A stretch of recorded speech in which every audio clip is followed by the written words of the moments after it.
நிதின் கட்கரி புரிஞ்சு போச்சு, எதுக்கு மேலே போனோம்னா நம்மளை ஒரு ஓடி பண்ணிடுவார்னு சொல்லிட்டு ஒதுக்கிட்டார். Yogi Adityanath election by election வந்து தோக்கடிச்சு ஜாக்கிரதை, யோகி ஆதித்யநாத் ஆஃப் ஆகிட்டார். இப்போ இந்த தகவல் சொன்ன உடனே கெஜ்ரிவால் தான் இப்போ சொன்ன உடனே அமித்ஷா அதெல்லாம் ஒன்றும் கிடையாதுங்கிறாரு. ஏன்னா அவர் தானே உருவாக்குனார் மோடி, அது தெரியாது அவங்களுக்கு.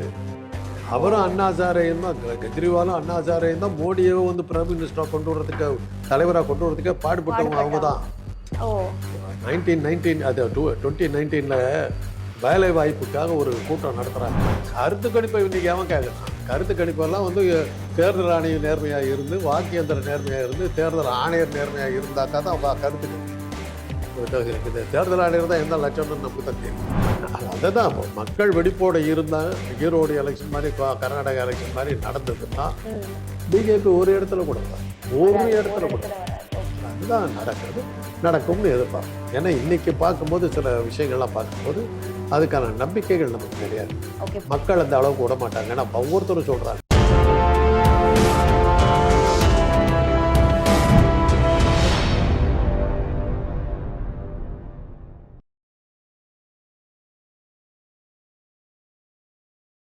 பிபிடி தமிழ் நேயர்களுக்கு வணக்கம்.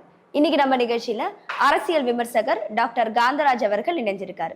அவர்கிட்ட நிறைய விஷயங்கள் இருக்கு, கேட்டு தெரிஞ்சுக்கலாம். வணக்கம் சார். சார், ஆக்சுவலா ஜூன் 4 வந்துட்டு வாக்கு எண்ணிக்கை நடைபெற போகுது. பிஜேபியை பொறுத்த வரைக்கும் 75 வயசுக்கு மேல இருக்கிறவங்களுக்கு பதவி கொடுக்க மாட்டாங்க அப்படின்ற ஒரு பேச்சு வந்து நிலவிட்டு இருக்கு. அண்ட் 2 வருஷத்துல மோடி அவர்களுக்கு 75 வயசு ஆக போகுது. ஏன்னா அவர் மட்டும் இல்லாம அவர் இன்னைக்கு வாரணாசி தொகுதியில வேட்புமனு தாக்கல் செய்யறாரு. அதெல்லாம் ஒரு பக்கம் இருந்தாலும் மோடி மேலேயே பிஜேபியில இப்போ ஒரு அதிருப்தி இருக்கு. அடுத்த பிரதமர் வந்து அமித்ஷாவா கூட ஆகலாம். சப்போஸ் பிஜேபி ஜெயிச்சா பிரதமர் மோடிக்கு பதிலாக வேற ஒருத்தவங்க தான் ஆவாங்க. லைக் யோகி ஆதித்யநாத்துக்கெல்லாம் வாய்ப்பு இருக்கு அப்படின்ற மாதிரி இப்ப பேச்சுக்கள்லாம் அடிப்படுது. என்ன சார் நினைக்கிறீங்க? முதல்ல அதை சொன்னவேம்மா நீங்க ஆனா ஆக்சுவலி ஃபர்ஸ்ட் அதை சொல்லியிருக்கீங்க நம்ம சேனல்ல. நிதின் கட்கரி தான் அடுத்து அப்படி வரதா இருந்தது. நிதின் கட்கரி அவருக்கு 75 வயசு ஆகல. இல்ல, அவரு அவரோட யங்கு. ஓகே. அவர் அந்த பதவிக்கு வர 75 வயசு ஆகிப்படிச்சு அவர் வீட்டுக்கு அனுப்பணும்னு சொல்லி அவங்க கட்சிக்குள்ளார பேச ஆரம்பிச்ச உடனே நிதின் கட்கரிக்கும் யோகி ஆதித்யநாத்துக்கு தான் வாய்ப்புன்னு சொல்லிட்டாங்க. ஓகே. அடுத்த செகண்டு சிஏஜி அறிக்கையை வெளியிட்டு 1 லட்சம் கோடி ஊழல்ல வந்து நிதின் கட்கரி மாட்ட விட்டாரு. ஓகே. நிதின் கட்கரி புரிஞ்சு போச்சு, எதுக்கு மேலே போனோம்னா நம்மளை ஒரு ஓடி பண்ணிடுவார்னு சொல்லிட்டு ஒதுக்கிட்டார். Yogi Adityanath election by election ஒன்று வந்தது, தோக்கடிச்சு ஜாக்கிரதைன்னார். யோகி ஆதித்யநாத் ஆஃப் ஆகிட்டார்.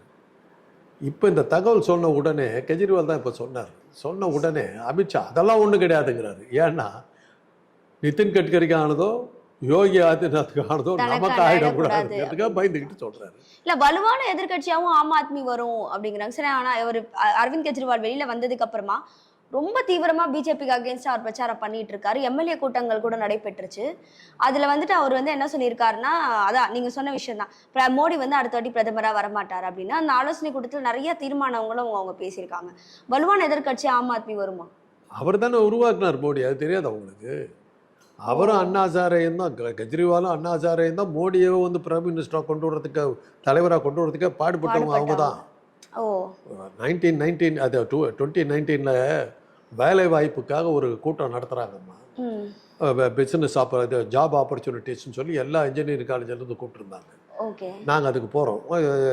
சென்னையில் கிண்டியில் இருக்கிற ஒரு மிகப்பெரிய பிரபலமான ஹோட்டலில் தான் அது நடக்குது. அண்ணா ஹசாரே நடத்துகிறாரு. அதை நடத்துறது யாருன்னாக்கா தமிழ்நாட்டிலேருந்து வெளியே வரக்கூடிய ஒரு ஆங்கில பத்திரிகை தான் அதை ஸ்பான்சர் பண்ணுது. நம்ம எங்கள் காலத்துன்னு நாங்கள் போயிருந்தோம். போனால் அதில் முழுக்க மோடிக்கான பிரச்சாரமும் பாஜக பிரச்சாரம், வேலைவாய்ப்பு முகாம்னு சொல்லிட்டு பிஜேபி பிரச்சாரம் நடத்துது அண்ணா ஹசாரே. நாங்கள் எந்திரிச்சு வந்துட்டோம், இது ஃப்ராடு பண்ணுறாங்க அப்படி உள்ள வந்துக்கிட்டு இருந்த ஆசாமி. மோடி ஆட்சிக்கு வந்த உடனே தலைமறைவா போனவர் அண்ணா ஹசாரே. இன்னைக்கு ஒன்று வரல. இவ்வளோ ஊழல் நடக்குது, எங்கேயா போனேன்னு யார் கேட்டாலும் இன்னைக்கு ஒன்று பதில் சொல்ல மாட்டேங்கிறான் அந்த ஆள். அப்படி அந்த மாதிரி உண்ணாவிரதம்லாம் இருந்தார், எல்லாம் இருந்தார். கெஜ்ரிவால் அவர் தான் மோடியை கொண்டு வந்தது அவங்க தான். அதனால பாம்பின் கால் பாம்பறியும். மோடியினுடைய மூவ்மெண்ட்ஸ் எல்லாம் அவங்களுக்கு நல்லா தெரியும். அதனால தான் இப்போ கெஜ்ரிவால் உள்ள தள்ளினார். அவர் வெளியே இருந்தால் மாட்டிக்குவோம். எப்போவுமே இந்த வேலட்டுன்னா யாருன்னா ராஜாவுக்கு உடையெல்லாம் அணியிறவன், அந்த அலங்காரம் பண்ணுறவங்க பேருக்கு வேலட்டுன்னு பேர். No king is greater to is வேலட்டும்பாங்க. ஏன்னா அவன் சட்டையை கழட்டி போட்டு அவன் நிர்வாணமாக பார்த்தது அவன் தான். நம்ம ராஜா ஒரு ஓட்ட உடைச்சல், ட்ரெஸ் இல்லைன்னா ஒன்றும் இல்லைங்கிறது அவனுக்கு தெரியும். அவன் ராஜாவை மதிக்கவே மாட்டான். அது மாதிரி வேலட்டாக இருந்தவர் வந்து கெஜ்ரிவால். ஓகே. மோடிக்கு அதில் தான் மோடிக்கு அவரை கண்டு பயந்து அவரை உள்ள தள்ளி எல்லாம் பண்ணார். எங்கேயோ தப்பு நடந்து போச்சு, அந்த நீதிபதியை வடி விட்டார். ஆனால் அதுலேயும் ஜாக்கிரதையாக தான் பண்ணாங்க. குஜராத் எலெக்ஷன் முடிஞ்சப்பறம் தான் வடி விட்டார். அதாவது குஜராத் தேர்தல் வந்து முடிஞ்சதுக்கு அப்புறம் தான் அரவிந்த் கெஜ்ரிவால் வெளியில வந்தார். ஆல்மோஸ்ட் தேர்தல் முடிஞ்சிருச்சு சார். இன்னும் ஒரே ஒரு கட்ட தேர்தல் தான் பாக்கி இருக்கு. அதுக்கப்புறம் இன்னும் 2 கட்ட தேர்தல் பாக்கி இருக்கு. 4ஆம் தேதி வாக்கு எண்ணிக்கை.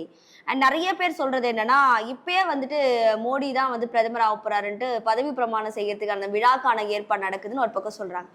இன்னொரு பக்கம் இப்போ வந்து கருத்து கணிப்புல பாத்தீங்கன்னா டோட்டலா பிஜேபி வாஷ் அவுட் ஆயிடுச்சு. காங்கிரஸ் தான் இப்போ ஒரு ஸ்டெப் ஹெடாவே இருக்குன்னே சொல்லலாம். ஸோ இந்த விதமான கான்ட்ரவர்சி 2 தரப்புல இருந்து வர்றது, அது வந்து இந்த வாக்கு எண்ணிக்கை பாதிக்காது இந்த 2 கட்ட தேர்தல்? வாக்கு எண்ணிக்கை ஒழுங்காக நடக்கும்னு யார் சொன்னா உங்களுக்கு? சார், வாரணாசி தொகுதிக்குலாம் இன்னும் வாக்கு எண்ணிக்கை நடைபெறலையே. நடக்க வேண்டிய அவசியமே இல்லையே. அவர் தான் பார்லிமெண்ட்ல டிக்ளேர் பண்ணாரு, 400 இடங்களில் நாங்கள் வெற்றி பெற்று விட்டோம்னாரு. இல்ல, அந்த கருத்து கணிப்பு உள்டா ஆயிடுச்சு. கருத்து கணிப்பை இன்னைக்கு அவன் கேட்கறான். கருத்து கணிப்பெல்லாம் வந்து தேர்தல் ஆணையம் நேர்மையாக இருந்து, வாக்கு இயந்திர நேர்மையாக இருந்து, தேர்தல் ஆணையர் நேர்மையாக இருந்தாக்கா தான் கருத்து கணிப்பு. தேர்தல் ஆணையர் தான் எந்த லட்சம்னு நமக்கு தான் தெரியுது. என்ன வேணாலும் பேசலாம், எதை வேணாலும் பேசலாம், ஆக்ஷன் எடுக்க மாட்டேங்கிறாங்க. அதுலேயே தெரியல அவர் என்ன லட்சணம்னு. அப்படி இருக்கும்போது நீங்கள் என்ன தேர்தல் முடிவுகளை வந்து வாக்கு எண்ணி தான் சொல்ல போகிறாங்கன்னு வச்சுக்கிட்டு இருக்கீங்களா? அதவேலாம் அவர் ஏற்றுக்கிட்டு ரொம்ப நாள் ஆச்சு. சார், இப்போ 4ஆம் தேதி என்ன சார் நடக்கும்? 4ஆம் தேதி ஒன்றும் நீங்கள் 4ஆம் தேதியில் ஒன்றுமே இருக்காது. யாராவது நடுவதில் வந்து பொதுமக்கள் விழிப்போடு இருந்து தேர்தல் ஆணையர் மேலேயும் கண் வச்சு, தேர்தல் அதிகாரிகள் மேலே கண் வச்சு, ஈரோட்டில் எப்படி நடந்தாங்களோ அது மாதிரி நடந்தாங்கன்னா வாய்ப்புகள் இருக்கு. இல்லாட்டி போனால் தப்பே சொல்லிடலாம்.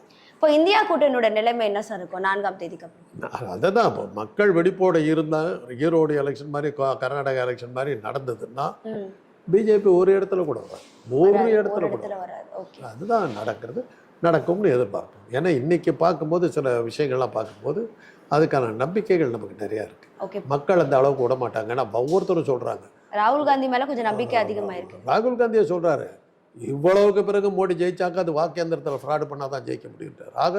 வாக்கேந்திரத்து மேலே எல்லாரும் கண் வைக்க ஆரம்பிச்சிட்டாங்க. ஈரோட்டில் ஏன் பயந்தாங்க? உங்களை மாதிரி ஊடகக்காரர்கள் வந்து என்னையா நடக்குதுன்னு பிடிச்சிங்க, உடனே அந்த கலெக்டரோட அந்த செஞ்சோட்டு கடந்திக்கணும் இல்லையா, ஓடியாந்தாரு. ஆனால் ஒன்றும் தப்பு நடக்கலையா, எல்லாம் நேர்மையாக தான் நடக்குது. பயாசார் தாண்டாங்க. உடனே அடுத்து அப்படி போலீஸ் ஆஃபீஸர் அனுப்பிச்சாங்க. அவர் வந்து உள்ளே வருவோன்னாங்க. தேர்தல் அதிகாரிகள் புரிஞ்சுக்கிட்டாங்க, உள்ள நுழைஞ்சாங்கன்னா சாத்தி போடுவாங்க தெரிஞ்சு ஒழுங்காக எடுத்துக்கிட்டாங்க. 70,000 வாக்கு வித்தியாசத்தில் தோக்குது பாஜக கூட்டணி. அதே தான் கர்நாடகா. இன்னைக்கு வந்து பிரியங்கா காந்திக்கு வந்து கூட்டத்தை போடுறாங்க. அதுக்கப்புறமும் இந்த தேர்தல் ஆணையர் வந்து தேர்தலை முடிவு மாத்திரன்னு நினைச்சாருன்னா விளைவுகளை அவர் சந்திக்கும். சார், இன்னைக்கு நம்ம நிகழ்ச்சியில கலந்துக்கிட்டு நிறைய விஷயங்களை மக்களுக்காக பகிர்ந்துக்கிட்டீங்க. நன்றி சார்.